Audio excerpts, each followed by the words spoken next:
Hi friends, welcome to அன்னம் promo. இன்னைக்கு நம்ம அன்னம் சீரியல்ல அன்னம் பண்ண போற சம்பவத்த பத்தி தாங்க இந்த வீடியோல நம்ம இப்ப பார்க்க போறோம்.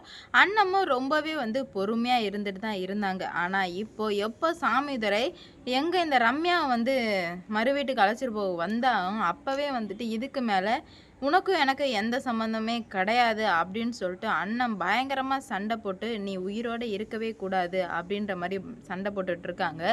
ஏன்னா உன்னை போய் கஷ்டப்படுத்த நாங்கள் அன்னைக்கு காப்பாற்றணும் பாரு, அது எங்கள் தப்பு தான். உன்னை அப்படியே விட்டுருக்கணும். ஆனால் போனா போட்டோன்னு சொல்லிட்டு உன்னை காப்பாற்றி கூட்டு வந்ததுக்கு உன்னால் என்ன பண்ண முடியுமோ அதை நீ சிறப்பாக பண்ணிட்டு இருக்கல. சரி, அதுக்கப்புறமாச்சும் நீ திருந்தி வாழுவேன்னு நினச்சேன். ஆனால் இதுக்கு மேலே நீ திருந்துறதுக்கு எந்த ஒரு வழியுமே இல்லைன்னு சொல்லிட்டு நான் நல்லா புரிஞ்சுக்கிட்டேன். அதனால் இதுக்கு மேலே நீ அப்பனே கிடையாது. எனக்கு அப்பனா இல்லாத நீ யாருக்குமே அப்பனா இருக்கக்கூடாது அப்படின்ற மாதிரி சொல்ல, என்னடி ரொம்ப ஓவராக பேசிட்டு போயிட்டே இருக்க அப்படின்ற மாதிரி கேட்க, நம்ம அண்ணன் அழுக ஆரம்பிச்சிடுறாங்க. உனக்கு கொஞ்சம் கூட மனசாட்சின்னு ஒன்று இருக்காப்பா? உண்மையிலுமே உனக்கும் எனக்கும் ஆரம்பத்துலேருந்து ஆகிறது இல்லை தான். இருந்தாலும் பெத்த புள்ள என்னை பெத்த புள்ள இல்லைன்னு எப்படிப்பா உனக்கு சொல்ல மனசு வருது? அந்தளவுக்கு நான் உனக்கு உனக்கு என்ன பண்ணிட்டேன் அப்படின்ற மாதிரி கேட்கும்போது, அவர் சாமிதுரை அவரும் சென்டிமெண்ட்டாக லைட்டாக கண் கலங்குற மாதிரி இருக்குது. கரெக்டாக அந்த ரம்யா ஆகா இவ என்னடா சென்டிமெண்ட்டை போட்டுட்ருக்காளே அப்படின்னு சொல்லிட்டு சாமிதுரை அங்கே எப்போ வந்தீங்க, வாங்க வாங்க அப்படின்ற மாதிரி சொல்ல, இப்போதாம்மா வந்தேன் அப்படின்ற மாதிரி சொல்கிறாங்க. என்ன அங்கேயே இருக்கீங்கன்னு கேட்கும்போது, அப்பா நான் உங்ககிட்ட பேசிகிட்டு இருக்கேன், நீ அதுக்கு பதில் சொல்லிவிட்டு அதுக்கப்புறம் இங்கேருந்து போ அப்படின்ற மாதிரி சொல்ல, உனக்கு என்னால் பதில் சொல்ல முடியாது, புரிஞ்சுதா? இதுக்கு மேலே என்னை தொந்தரவு பண்ணிட்டு இருக்காத அப்படின்ற மாதிரி சொல்லிடுறாங்க. உனக்கு நான் அந்த அளவுக்கு வேண்டாதவளாக போயிட்டேன்ல அப்படின்னு சொல்லிட்டு அண்ணன் அழுவ, சாமிதுரைக்கு கண்ணு கலங்குது. ஆனால் ரம்யா இருந்துக்கிட்டு, ஐயையோ என்ன சென்டிமெண்ட்டாக 2 பேரும் லாக் ஆகிற மாதிரி இருக்குது, இப்படியே போனால் சரி வராதே அப்படின்னு சொல்லிட்டு அவள் உஷாராக என்ன பண்ணுறான்னா, சரி நம்ம போகலாமா, காசுக்குன்னு ஏதாவது வேணுமா அப்படின்னு கேட்கும்போது அவ்வளோதாங்க மனசை மாற ஆரம்பிச்சிடுறாரு. அப்போ தான் கொஞ்சம் புள்ள மேலே பாசமாக வந்தார்.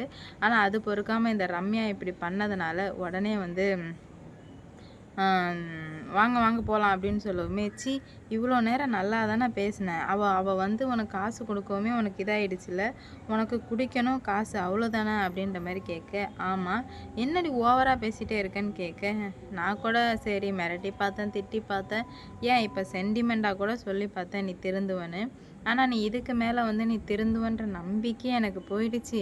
இதுக்கு மேலே நீ தேவையே கிடையாது, நீ சாகு அப்படின்னு சொல்லிட்டு அண்ணன் சாமிதுரையோட கழுத்தை பிடிச்சி நெரிக்க, ஐயையோ என்னை காப்பாற்றுங்க, என்னை கொலை பண்ண பார்க்குறா அப்படின்னு சொல்லவுமே இந்த ரம்யா அங்கேருந்து ஏய் எங்கள் அப்பனை எப்படி நீ கொலை பண்ண பார்க்கலாம் அப்படின்னு சொல்லிட்டு ஒரே ரகலை பண்ணிகிட்ருக்காங்க.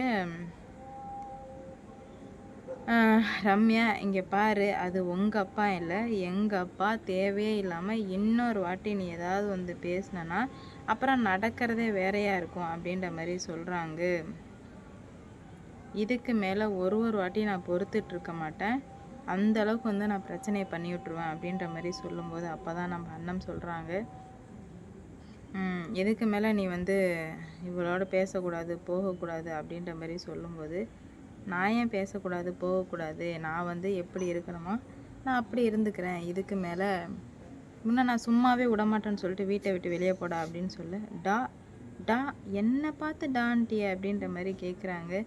ஆமாம் உன்னை பார்த்து தான் டான்னு சொன்னேன், இப்போ அதுக்கு என்ன அப்படின்ற மாதிரி கேட்க, இல்லை நீ ரொம்ப தப்பு பண்ணிகிட்ருக்கன்னு உனக்கு புரியுதா இல்லையா அப்படின்ற மாதிரி கேட்குறாங்க. இல்லை நான் ஒன்றும் தப்பு பண்ணலையே, தப்பு பண்ணுறது எல்லாமே நீ தான், எப்போ இதை புரிஞ்சிக்க போகிற, எப்போ தான் நீ திருந்துவ அப்படின்ற மாதிரி நான் பார்க்குறேன். நீ திருந்த போகிறது இல்லைன்னு நான் நல்லாவே புரிஞ்சுக்கிட்டேன். அதனால் உன்னையும் சும்மா விட மாட்டேன், உன்னை சுற்றி உள்ளவங்களையும் நான் சும்மா விட போகிறது கிடையாது அப்படின்ற மாதிரி சொல்லும்போது உடனே நம்ம அண்ணன் பல விதமாக யோசிக்க ஆரம்பிக்கிறாங்க.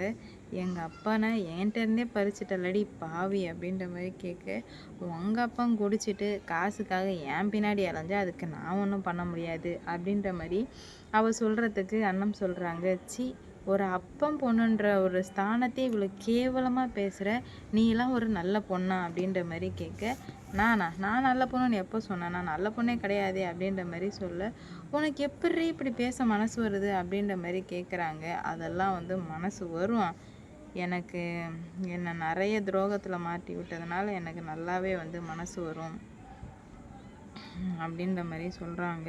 உன்னை ஏதாவது பண்ணியே ஆகணுமே அப்படின்ற மாதிரி முடிவுக்கு வந்துட்டாங்க. ஆனால் அப்போ தான் நம்ம அண்ணன் சொல்கிறாங்க,